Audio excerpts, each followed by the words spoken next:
Alô, alunos do cursinho singular. Eu sou o professor Marcos Lipas e sou professor de História. Vim aqui fazer algumas reflexões, tecer alguns comentários sobre o estudo de História, nesse caso específico, nesse vídeo História do Brasil, não só por uma questão de formação de cidadãos, mas também, o que é muito importante para nós, a questão dos vestibulares. Esse vídeo não tem o objetivo, obviamente, né, de substituir a aula que vocês vão ter horas e horas de aula, mas, assim, fazer trazer algumas reflexões básicas sobre o estudo de história e como cai no vestibular. Eu vou deixar aqui o meu e-mail para contato, caso vocês queiram mandar alguma pergunta, independente de eu ser no futuro professor de vocês. E eu vou começar, então, a passar para vocês algumas imagens, exatamente para poder discutir esses aspectos. Num vídeo anterior, eu falo sobre história geral e eu faço uma série de sugestões de como estudar. Como utilizar do equipamento, né, que o Singular vai fornecer para vocês, e que é um equipamento, né, digamos, de sucesso em todos os sentidos, para vocês aproveitarem da melhor forma, e vocês vão receber esse tipo de instrução e dica de vários professores, e aí vocês, por favor, atentem, né, aquilo que vocês acham que é mais indicado para vocês. Então, vamos lá. Vamos agora, então, para algumas imagens, para falar sobre história do Brasil. Então, eu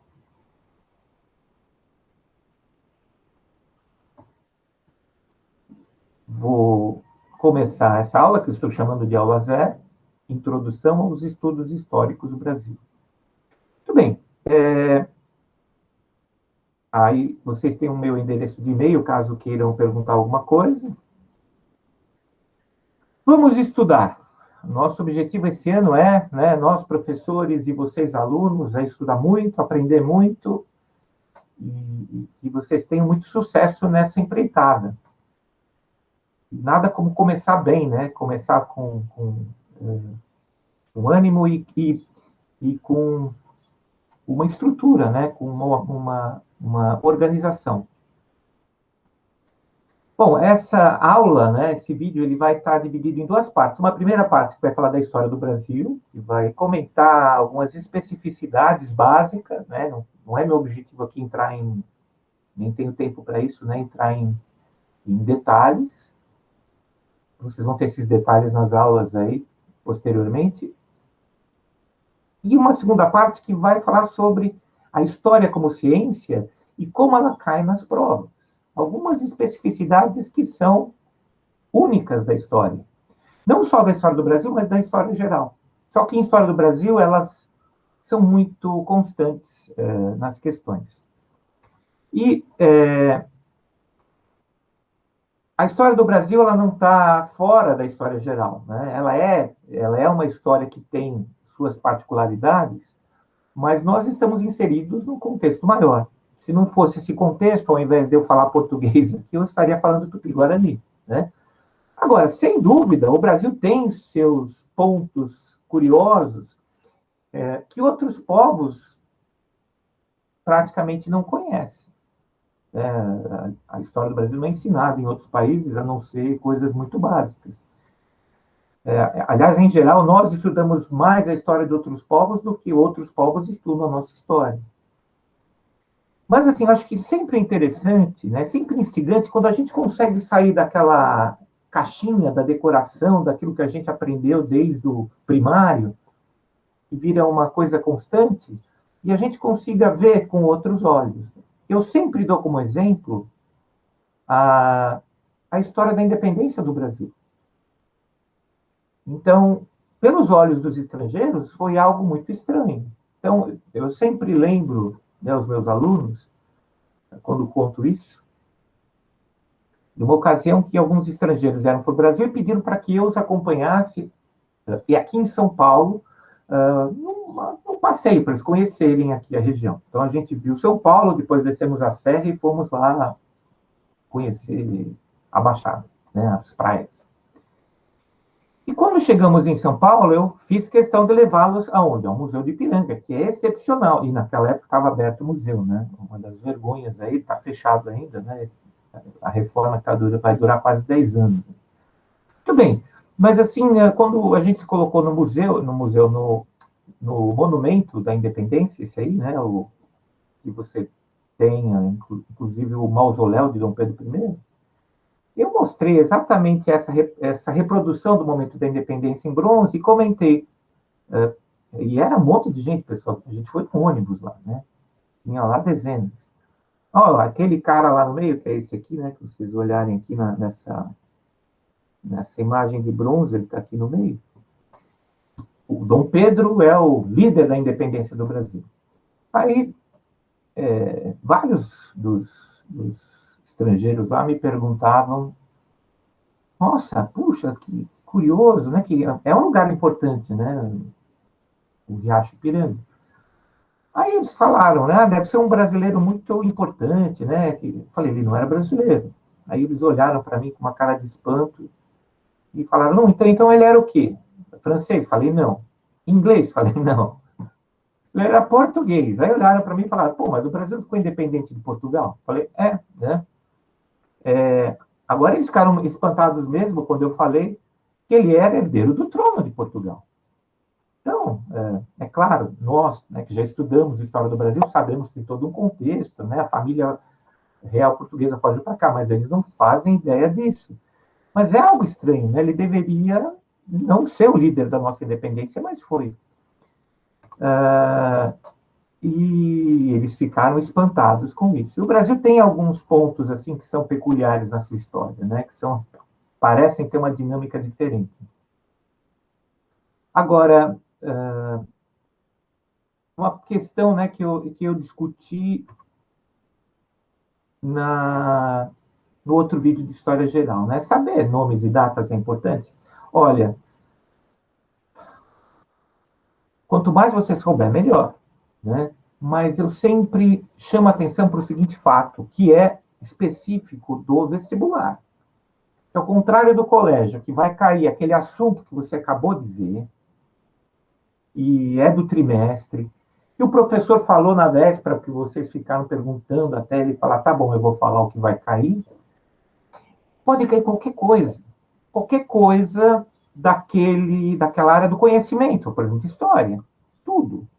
Então, cada detalhe pode ajudar você a saber qual é a questão, né? Qual é o ponto que está sendo perguntado. E, nessa hora, você tem que conhecer algumas coisas, por exemplo, a linha do tempo, né? Quando começa e termina a Idade Moderna, porque vai ter uma questão que vai usar isso como referência. E a história do Brasil tem várias fases. E essas fases caem em prova, né? Quando começa, quando termina, não a data, mas o fato, né? Um fato, durante a República Velha. Se você não sabe quando foi a República Velha, como é que você vai responder? Então, em geral, né, o que a experiência mostra? Que o aluno, quando ele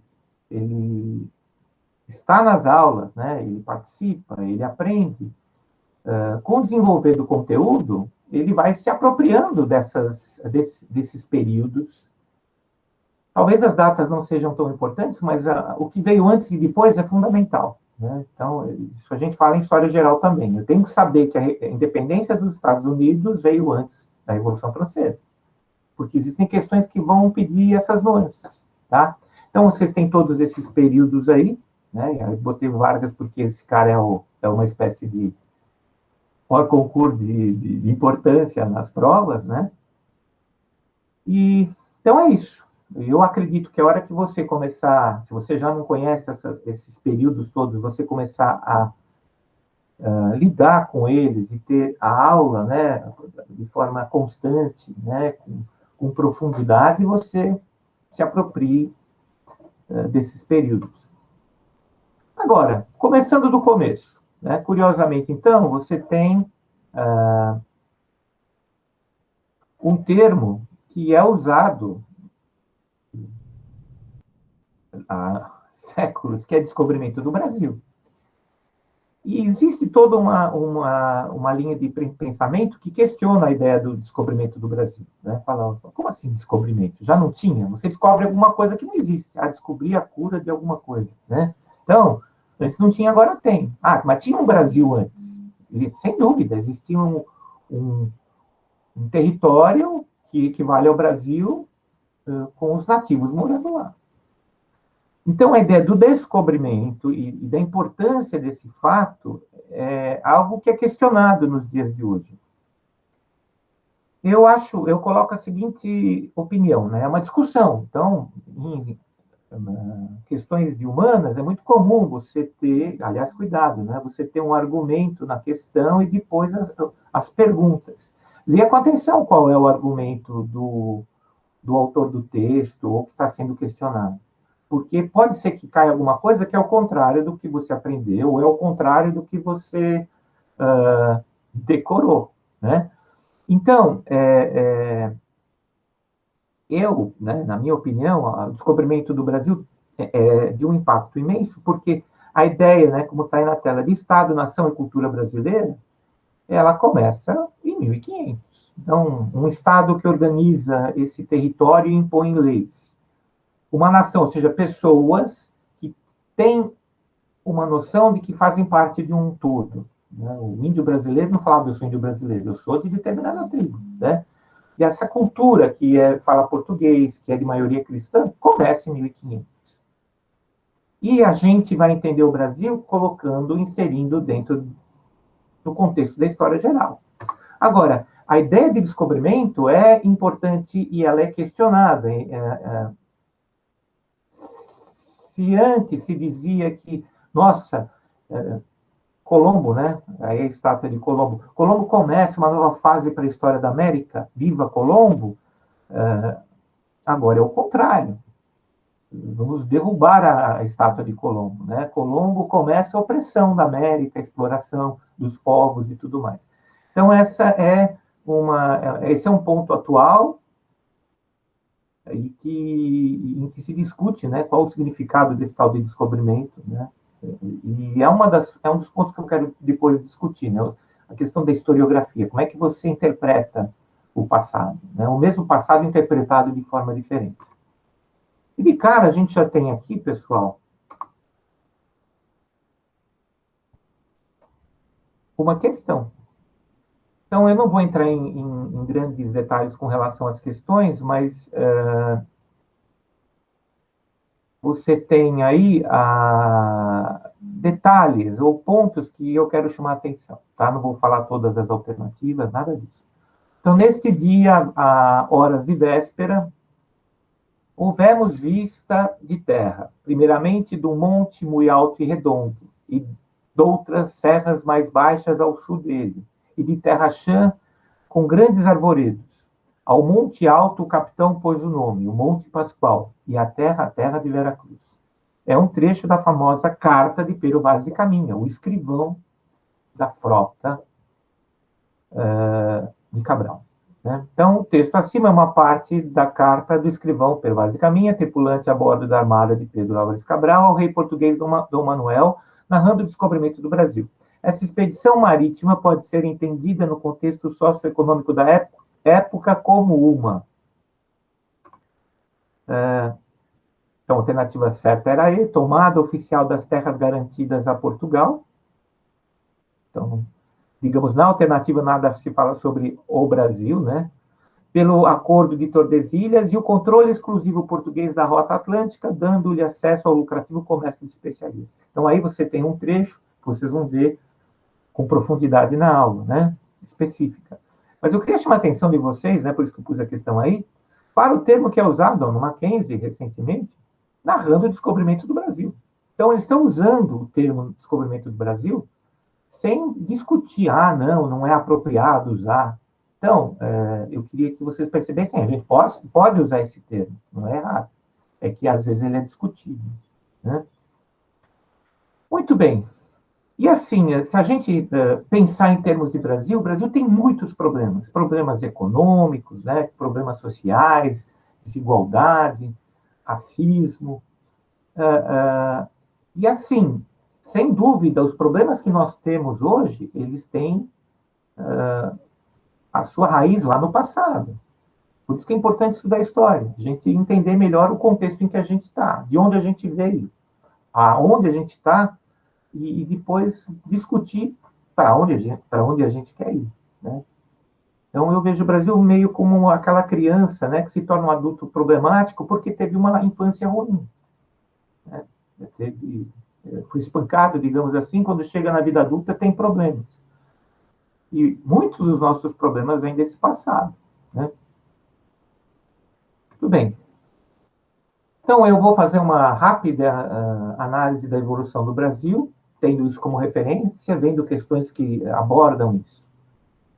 Então, e o Brasil, infelizmente, então, começa, né, e não só o Brasil, mas toda a América, né, tudo que se torna colônia das nações europeias, elas surgem num contexto que é um contexto péssimo, né?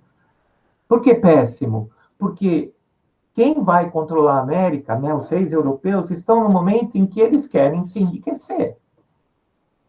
Então, o Brasil, por exemplo, né, quando ele é inventado pelos portugueses, ele deve, como tem aí o texto, né, complementar a economia portuguesa. É para isso que ele é inventado. O principal motivo é esse. Pode-se usar como argumento, vamos catequizar os nativos, né, que era uma justificativa para tudo que foi feito, mas o objetivo maior era econômico, né, pouco se importando para a população, tanto os nativos como para os portugueses que vinham para cá. Muito bem. Então, novamente, né, esses são pontos que vocês vão ver com cuidado aí nas aulas posteriormente, mas a gente chama todas as atitudes desses reis da Europa que queriam se enriquecer e se fortalecer, toda aquela receita, né, de como enriquecer, de mercantilismo. Então, os reis procuravam controlar a economia de todas as formas, os reis procuravam acumular metais preciosos, mas esse acho que é o ponto fundamental. Os reis de toda a Europa procuravam exportar mais e importar menos.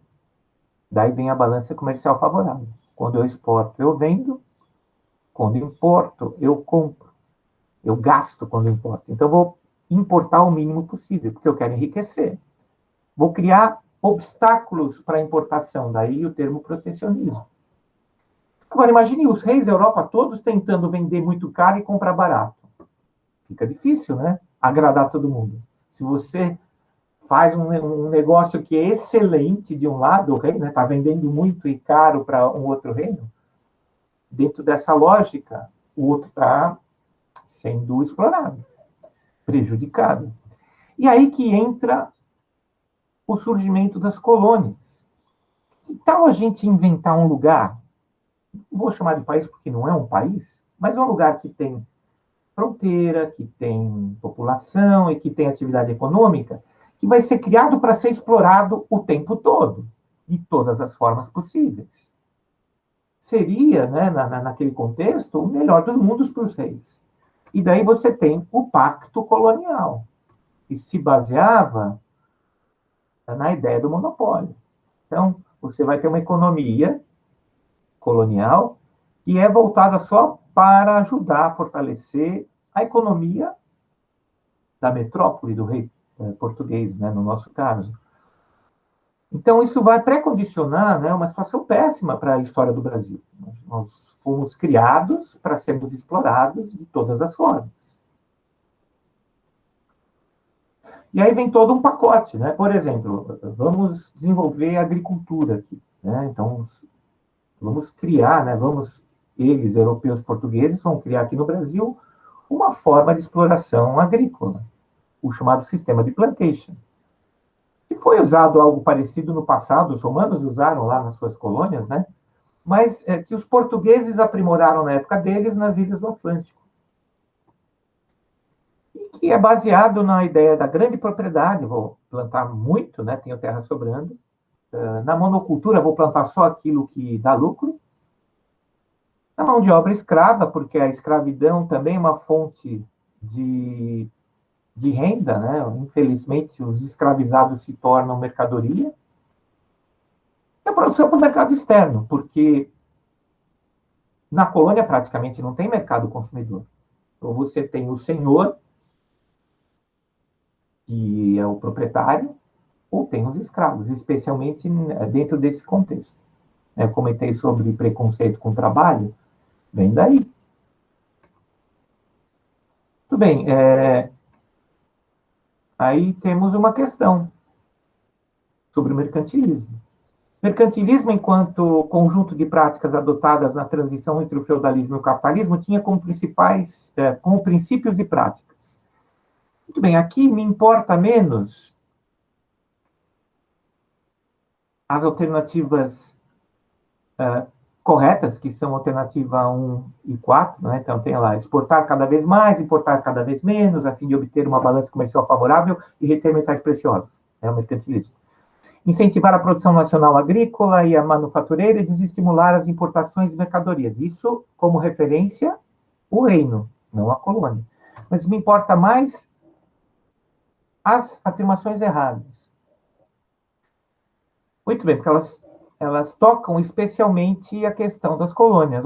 Desenvolver o livre comércio colonial, independente da nacionalidade das embarcações, opondo-se a qualquer intervenção estatal na economia. Não, a economia da colônia vai ser amplamente controlada pela metrópole, totalmente. E a outra, né, interessante, adotar dentro dos preceitos do Pacto Colonial políticas que permitissem às colônias um bom desenvolvimento econômico, possibilitando a ruptura com suas metrópoles. O bom desenvolvimento econômico que as metrópoles queriam das colônias era que se gerasse muita riqueza que era acumulada pela metrópole, não em benefício da colônia, né? Tudo bem. Aí mais uma questão, a produção de açúcar, questão novíssima, né? No Brasil colonial era parte de um conjunto de processos e relações que ultrapassavam os limites da colônia e incluíam a constituição da grande propriedade, o tráfico de africanos escravizados e a existência de amplo mercado consumidor na Europa, né? Infelizmente, isso gerou desigualdade social, uma economia que dependia do exterior, já que a gente não tinha mercado interno, e a escravidão e o preconceito, né? E com o passar do tempo, né, as colônias evoluíram, sim, elas cresceram, né, o Brasil cresceu, só que ele cresceu dentro desse contexto de enriquecer a metrópole, não a própria colônia. E, infelizmente, né, esse contexto ruim, ele continuou sendo passado mesmo após o fim do período colonial. Você não vai ter mais o monopólio. Mas, por exemplo, o processo de independência, né? Dom Pedro I, que a gente viu no comecinho da aula aqui, ele tem uma importância. A primeira importância dele é que ele manteve o território brasileiro unido, né? Ele foi importante, sim. E vocês vão ver que existe uma discussão sobre ele ter sido liberal ou não, né? Se ele era autoritário ou não, absolutista, mas assim, se não fosse Dom Pedro, dificilmente o Brasil manteria o seu território unido, né? Seria grande a chance, caso não fosse ele o líder do processo de independência, que o Brasil virasse vários países diferentes. Cada região se tornaria um país. Mas agora, acho que dentro do contexto que a gente está falando, né, é mais importante aqui entender que, até porque foi um processo de independência contido, né, quem governava o Brasil antes da independência, que era Dom Pedro, príncipe regente, governa depois da independência Dom Pedro, imperador.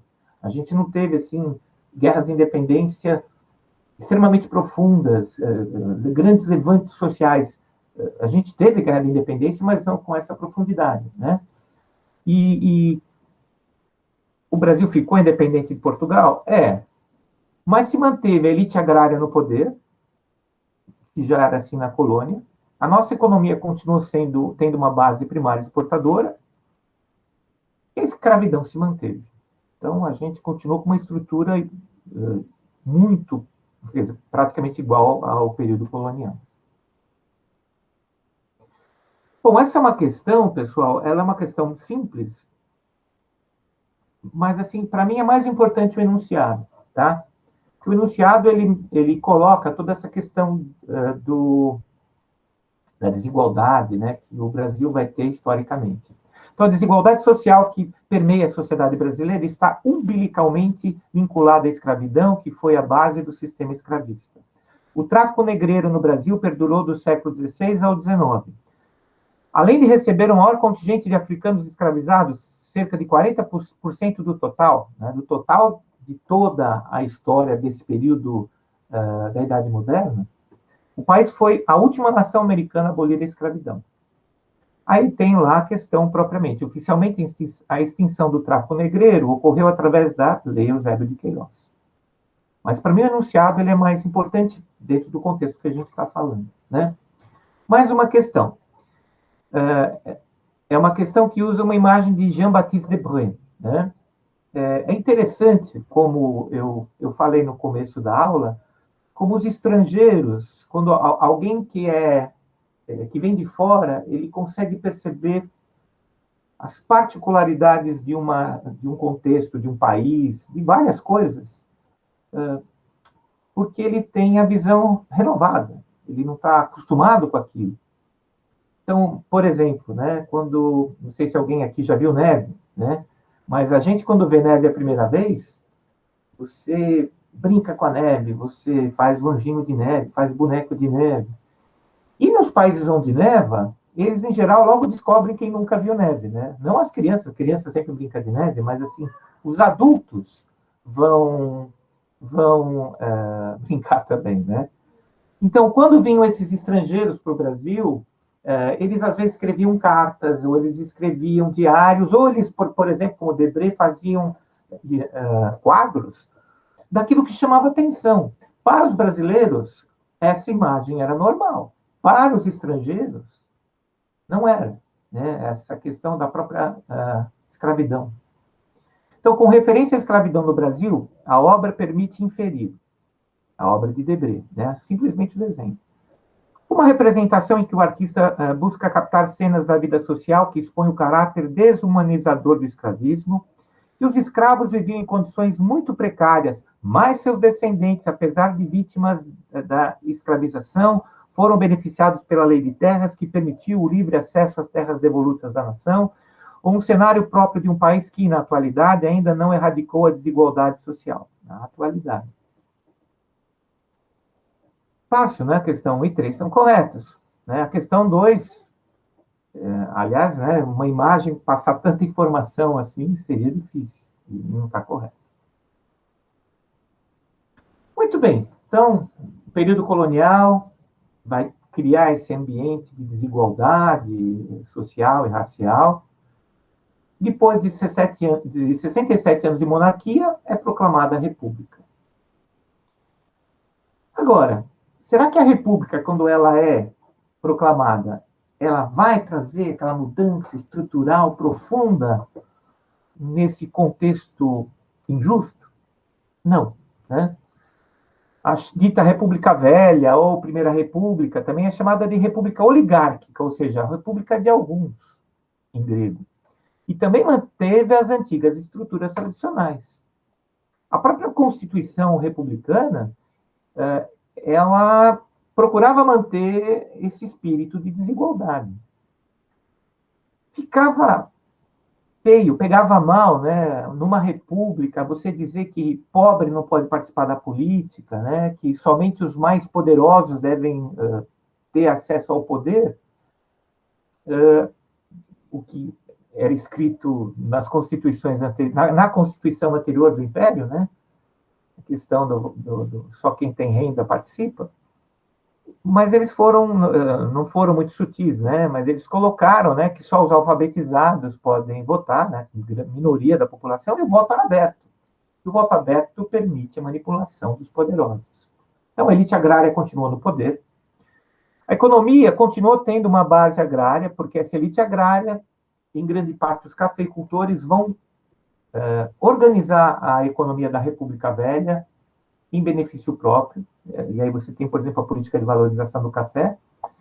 E não houve, por parte dos governantes da República Velha, uma preocupação muito grande de tirar, de alguma forma, o povo da pobreza, acabar com a discriminação.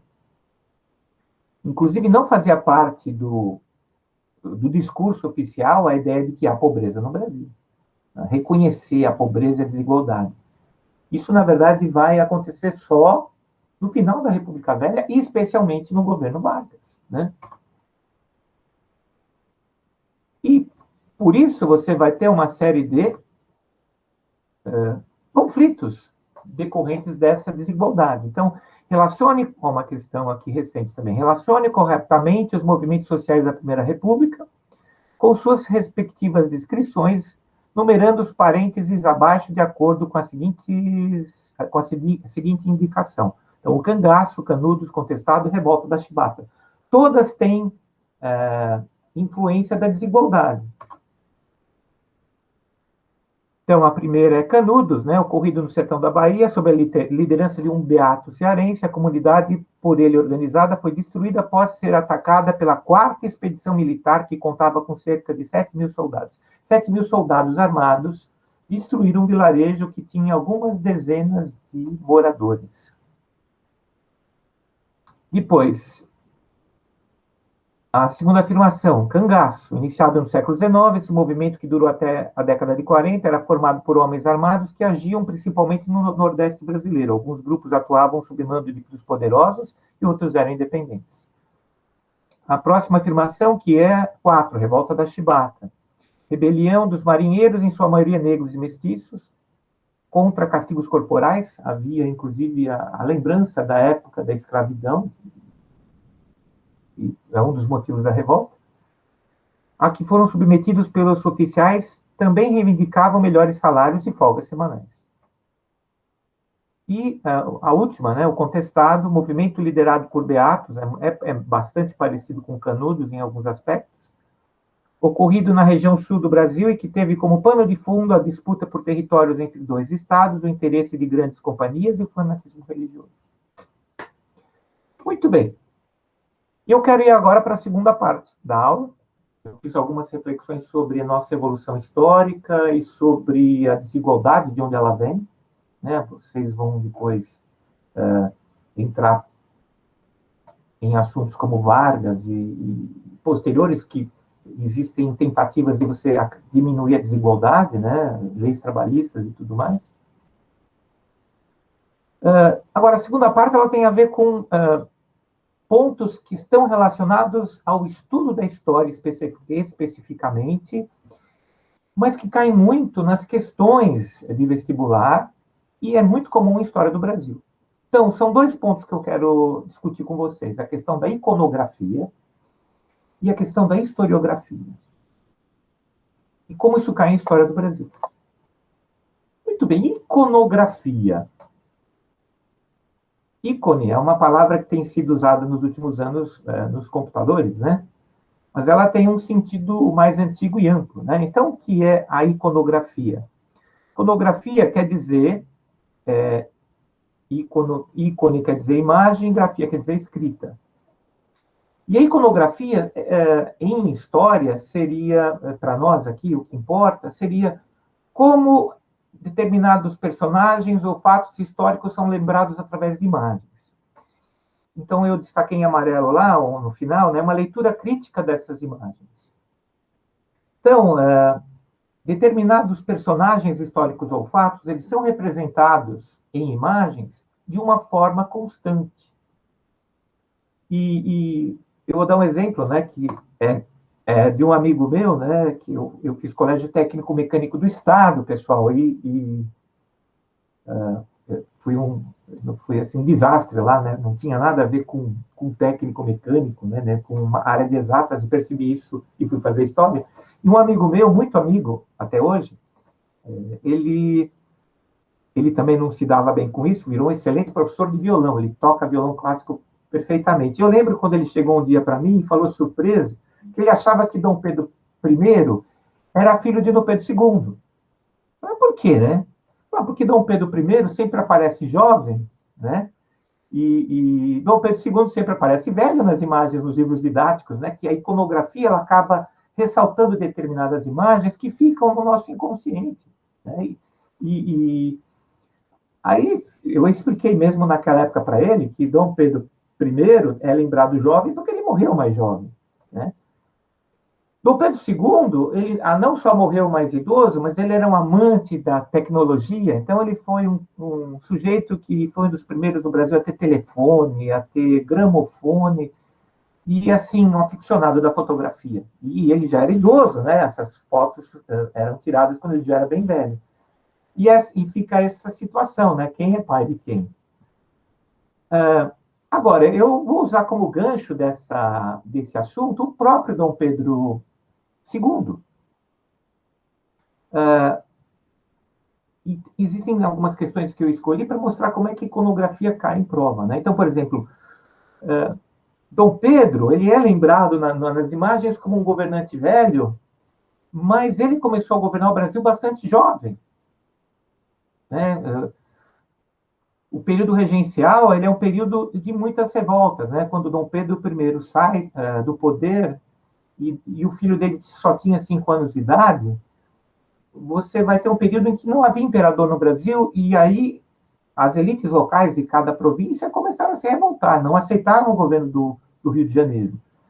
E aí você tem daquelas coisas muito peculiares da história do Brasil, né? A gente tentou de tudo para evitar que o Brasil explodisse em vários países diferentes. E o período regencial tem várias mudanças, né? Novas leis, vamos criar um exército diferente, né? Guarda Nacional. E no final, quando parecia que o Brasil ia realmente virar 10 países diferentes, depois de 10 anos do período regencial, se procurou uma medida que talvez fosse a medida mais extremada possível, né? Que tal coroar, já que o imperador antes manteve o território unido, que tal passar por cima da maioridade dele, dos 18 anos, e coroá-lo com 14, um menino, né? No começo houve uma oposição, né? Muitos políticos achavam que não era bom, mas aos poucos a ideia foi crescendo, né? O Clube da Maioridade foi criado e ele acabou sendo coroado imperador com 14 anos. É o chamado golpe da maioridade. Golpe, pessoal, não é necessariamente um movimento violento e militar que mata todo mundo, né? Ou mata o governo todo. Um golpe é você não seguir as regras do jogo. Ou você mudar as regras do jogo enquanto o jogo está sendo jogado. Então, a regra era, ele teria que ser governado ele deveria ser coroado, Dom Pedro II, com 18 anos. Não, vamos coroá-lo com 14. Olha só a pinta do menino, pessoal. E aí entra a questão da iconografia.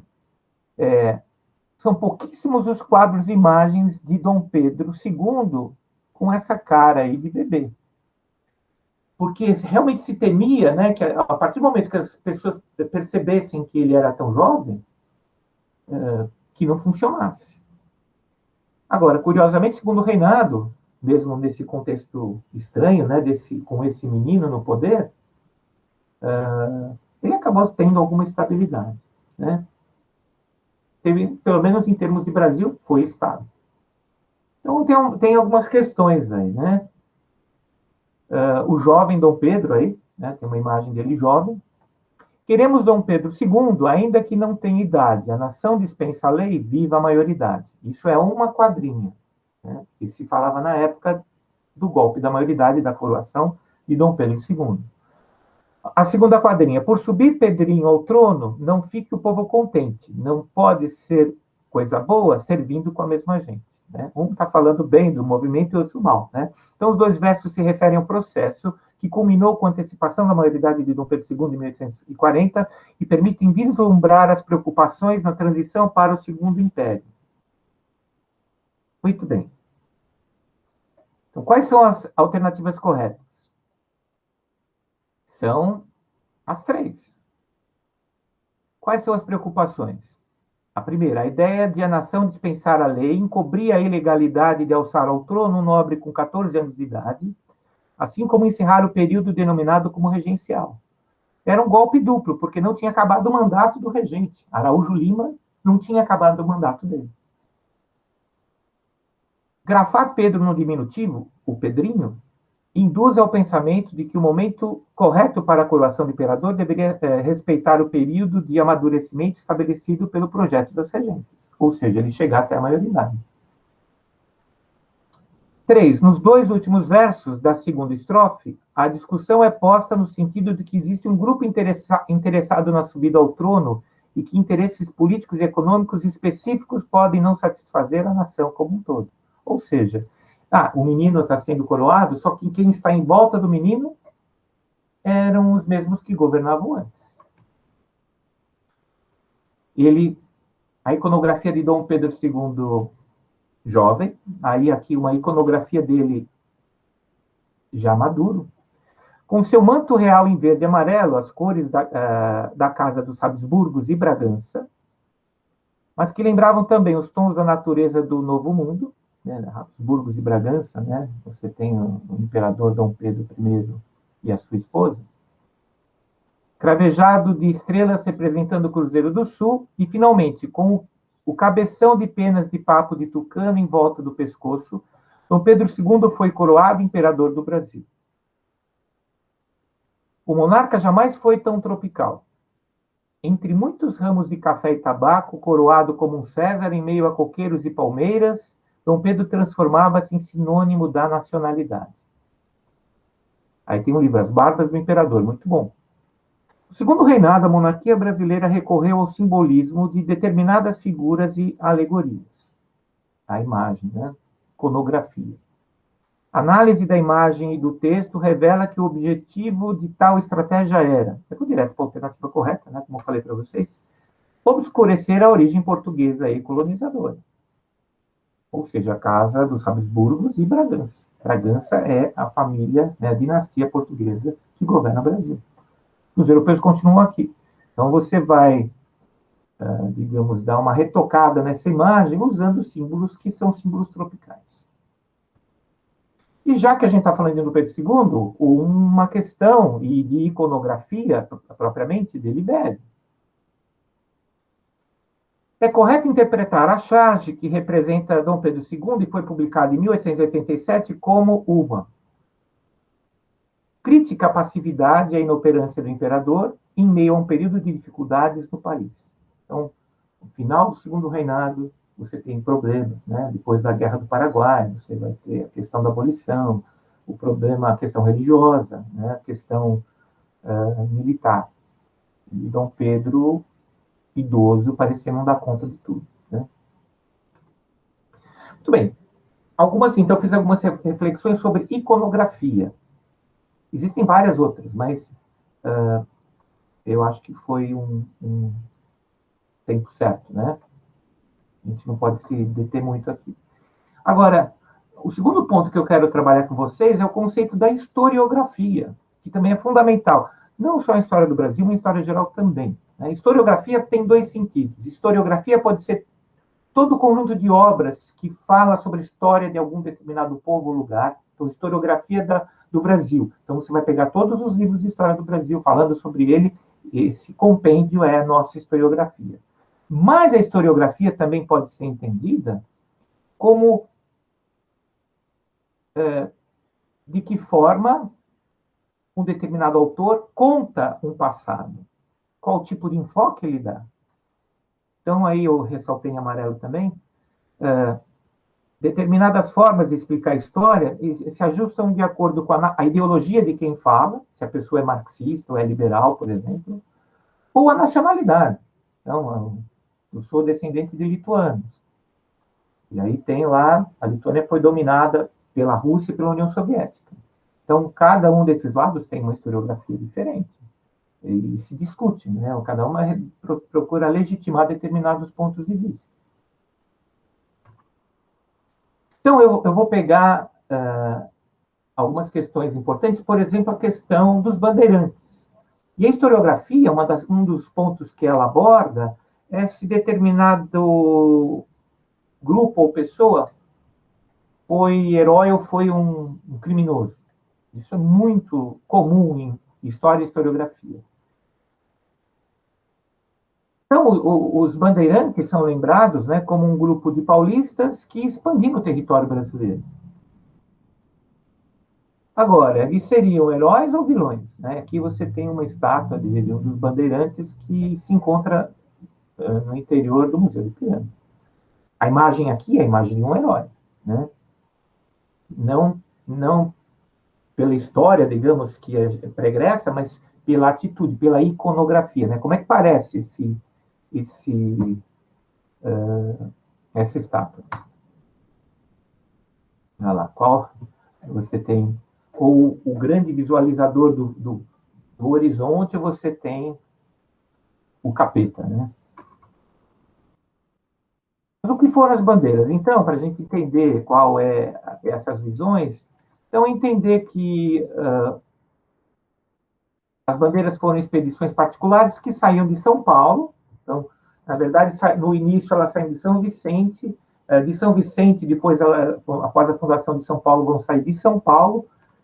E a Vila de São Paulo, quando ela é fundada, ela vai se tornar um ponto de apoio para que o interior do Brasil fosse conquistado. Se costuma dizer que os paulistas tinham uma vocação interiorana, porque de um lado você tinha o abismo da Serra do Mar, né, uma parede de 1 quilômetro de altura, e do outro, a Serra do Mar de um lado, né, São Paulo aqui no alto, e do outro rios que correm para o mar, mas antes de chegar para o mar, eles correm para o interior do território. Eles não correm diretamente para o mar, com destaque para o rio Tietê. Então, numa época em que entrar num território de floresta, de mata fechada era difícil, um rio navegável era uma bênção, né? E, até porque São Paulo tinha dificuldade de se relacionar com Portugal, porque estava no alto da serra, né? Planalto do Piratininga. Os paulistas, então, vão procurar riquezas em outros lugares, cada vez mais longe. E que riquezas eram essas? Né? Eram riquezas como o ouro, que foi procurado, mas, infelizmente, também o tráfico de escravos, né, os indígenas que eram capturados, e os bandeirantes acabaram se tornando uma força militar especializada. Eles sabiam lutar no meio da mata como nenhum outro grupo sabia, né? Melhor até do que as tropas portuguesas. Então, alguns desses grupos de bandeirantes foram contratados até para destruir aldeias inteiras e quilombos, como, por exemplo, o Quilombo dos Palmares. Foi destruído, né, lá em Alagoas, foi destruído por uma bandeira paulista. E ela foi responsável pela expansão do território além da linha de Tordesilhas. Por isso, existia e existe, né, essa visão de que eles são grandes desbravadores. E expandiram o território brasileiro para muito além da linha de Tordesilhas. Logo, são heróis ou vilões? É óbvio, hoje em dia, a ideia é que se eles, por um lado, expandiram o território, por outro lado, eles destruíram quilombos, eles escravizavam pessoas. Isso não é bom, isso é terrível. Né? E essas questões de historiografia podem cair em prova. Né? Então, por exemplo, aqui, ó. No período colonial, o Brasil foi marcado por expedições internas com destaque para as bandeiras. Lideradas pelos paulistas, as bandeiras percorriam os sertões, onde passavam meses ou mesmo anos. Sobre esse fenômeno histórico, considere as afirmativas. Então, tem lá. É a 2, a 4 e a 5. Né? Os rumos dos principais bandeiras foram Minas Gerais, Goiás, Mato Grosso e Paraná, tendo algumas delas chegado até o Paraguai. Isso é algo que não tem tanto a ver com a historiografia em si, né? O que eu estou discutindo aqui. Os objetivos principais das bandeiras foram o apresamento de índios para serem escravizados e a busca por metais preciosos. As bandeiras foram responsáveis pela expansão territorial do Brasil para muito além da linha de Tordesilhas. E tem essa questão que é bastante interessante, pessoal, tá? Então, hoje em dia, da mesma forma como a gente viu no começo dessa aula derrubarem a estátua do Colombo, né? Existe todo um processo de discussão do que fazer com as estátuas desses bandeirantes. Você as mantém, você as retira, você cria um contexto diferente, né, para você explicar que aquela grandiosidade não é grandiosidade, né? Eles são menos pessoas que vão criar, né, um país imenso e mais pessoas que matavam e exploravam e escravizavam. Então, tem lá a questão. Iniciou-se em 1903 a introdução de obras de arte com representações de bandeirantes no acervo do Museu Paulista, Museu de Piranga, mediante a aquisição de uma tela, que homenageava o sertanista que comandara a destruição do Quilombo dos Palmares. Essa aquisição, viabilizada por verba estadual, foi simultânea à emergência de uma interpretação histórica que apontava o fenômeno do sertanismo paulista como o elo decisivo entre a trajetória territorial do Brasil e de São Paulo, concepção essa que se consolidaria entre os historiadores ligados ao Instituto Histórico e Geográfico de São Paulo, que existe até hoje, ao longo das 3 primeiras décadas do século XX. Então, que se criou uma espécie de mito dos bandeirantes desbravadores. Nesse período, em São Paulo. Então, a prática governamental descrita no texto, com a escolha dos temas das obras, tinha como propósito a construção de uma memória, que é o objetivo da historiografia, que afirmava a centralidade de um Estado na política do país. Qual Estado? O Estado de São Paulo. Tá? São Paulo, na década de 30, então, é um Estado rico, é um Estado influente, você tem a política do café com leite, e, em grande parte, por isso, quando Getúlio Vargas assume o poder e esvazia a importância de São Paulo, você tem movimentos como a Revolução Constitucionalista de 32. Tá?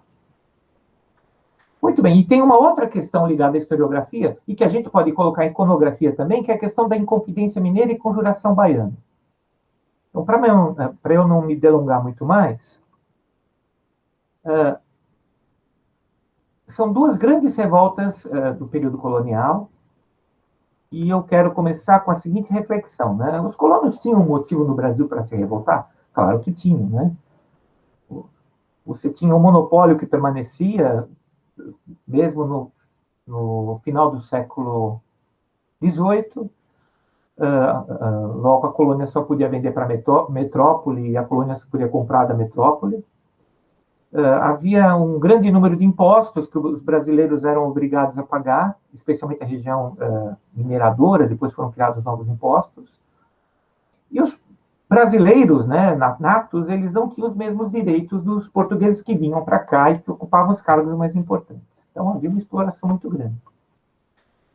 Então, você vai ter um conjunto de revoltas chamadas revoltas emancipacionistas, revoltas pela independência.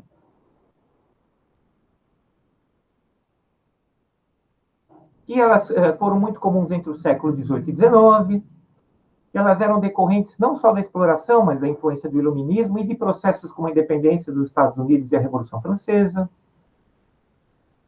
E elas visavam a independência. Então, eu tenho aqui 3 exemplos, né? Inconfidência Mineira, Conjuração Baiana e Revolução Pernambucana. Tudo bem. E aí, qual é a questão que fica, que é discutida historicamente, historiograficamente?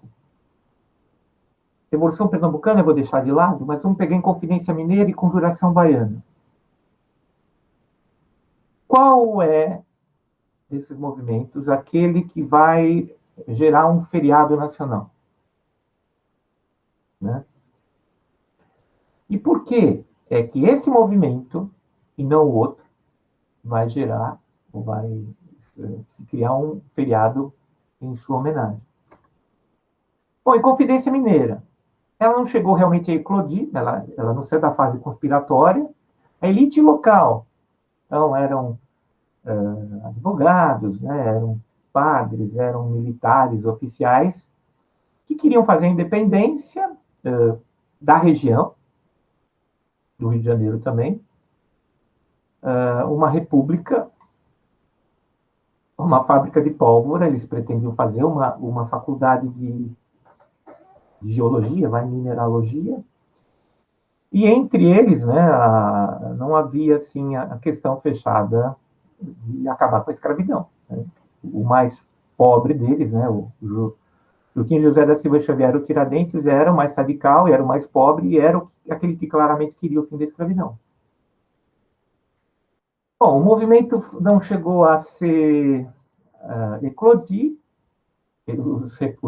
os participantes foram presos, houve um processo, eles todos deveriam ser executados. Na última hora, Dona Maria I, rainha na época, comutou a pena, mudou de execução de todos para degredo para a África e a execução de um deles, o mais humilde, né, o Tiradentes, e que, segundo o processo, era aquele que mais claramente se dizia contra a coroa portuguesa. Você tem a Conjuração Baiana, que ocorreu anos depois. Também não chegou a eclodir. Participou desse movimento não só elite local, mas também pessoas mais humildes. Eles pretendiam proclamar a república, estabelecer uma democracia e abolir a escravidão, ou seja, era um processo mais radical. Receberam influência da independência dos Estados Unidos, já na época da Revolução Francesa, e inclusive da independência do Haiti. Quer dizer, independência, o movimento de luta pela independência. A independência veio depois, mas a luta dos haitianos já começou. Bom, desdobramentos e consequências. A revolta também não eclodiu. Não saiu da fase conspiratória. Seguiu-se um processo. E alguns participantes foram condenados à forca e ao esquartejamento, à semelhança do Tiradentes. Conclusão. Qual movimento de emancipação foi mais significativo? A Inconfidência Mineira ou a Conjuração Baiana? Tudo bem, pessoal. A maioria deve ter respondido, né? O feriado é a Inconfidência Mineira. Mas a Conjuração Baiana, ela é muito mais significativa. Ela pretendia mudanças maiores, mais líderes foram executados. Seria muito mais justo, acho que mais representativo, se a Conjuração Baiana fosse o movimento a ser lembrado como a luta pela liberdade do Brasil, né, da nação brasileira. Mas, para entender por que houve uma inversão, a gente tem que entender a história, a historiografia desses processos e da criação dos heróis. Então, quando foi proclamada a República no Brasil, era importante encontrar um herói que representasse o movimento, né, a ideia da liberdade e da República, que tinha sido recém-instaurada. E, ao olhar no passado, né, a elite que fez a independência do Brasil, né, os oficiais do Exército, os fazendeiros, viram na Inconfidência Mineira um movimento que refletia melhor o movimento da proclamação da República em 1889. Ao mesmo tempo, então, que eles acharam esse movimento melhor e os Tiradentes como herói, foi criada uma iconografia que estabelece que Tiradentes ele deve ser representado como uma espécie de Jesus Cristo. Aí tem a questão, né? Dentre os movimentos que contestavam o imperialismo português no Brasil, podemos destacar a Inconfidência Mineira e a Conjuração Baiana. Apesar dos dois movimentos terem como base as ideologias do iluminismo, também tiveram grandes diferenças entre si. Comparando esses dois movimentos, é correto afirmar que Alternativa C. Diferente da Inconfidência Mineira, a Conjuração Baiana tinha como propósito o fim da escravidão. Muito mais radical. Tiradentes é uma figura ímpar na história do Brasil. É um personagem que cresce na desgraça quando já não pode ter nenhum peso revolucionário. É verdade que era indiscreto, algo irresponsável, né? Diziam que ele falava do movimento para todo mundo, né? E de vida até certo ponto irregular. Mas por ser o mais frágil entre os inconfidentes, essas más qualidades apareceram nele como se fossem piores do que a corrupção e a venalidade dos outros conspiradores, como Tomás Antônio Gonzaga, Cláudio Manuel da Costa ou Alvarenga Peixoto, homens do poder econômico. No entanto, na desgraça ganhou dignidade enquanto a maioria dos seus companheiros perdeu. Começaram então a erigir estátuas e a financiar a historiografia que mitifica o herói. O ápice dessa construção de um herói nasce no regime militar em 1964, com a Lei 4.897, que o torna patrono da nação brasileira no decreto 58.000, que obriga que sua imagem tenha sempre a barba que lembra Jesus Cristo. 64. É possível afirmar que a construção de Tiradentes como herói da nação brasileira no século XX, incluindo sua aparência e os discursos em torno dele, não se refere propriamente aos acontecimentos do século XVIII. Assinale a alternativa que caracterize o movimento da Inconfidência Mineira de 1789. A Inconfidência Mineira teve como objetivo garantir os interesses da elite de Minas Gerais daquele momento. Tudo bem? Bom, e no final das contas, né, o Brasil mantém historicamente as antigas estruturas que se mantêm desde o século XVI. Qualquer dúvida, eis o meu e-mail. Eu vou, então, encerrar essa apresentação. Vou agradecer aqueles que tiveram paciência de ficar até o fim do vídeo. Qualquer sugestão, qualquer dúvida, né, eu gostaria muito de receber. Né? E eu espero que tenham um ano de muito sucesso e que vocês tenham, nos vestibulares, as conquistas que todos almejam. Né? A gente está aqui junto para construir essa vitória, tá bom? Então, eu desejo a todos aí um excelente ano e até mais.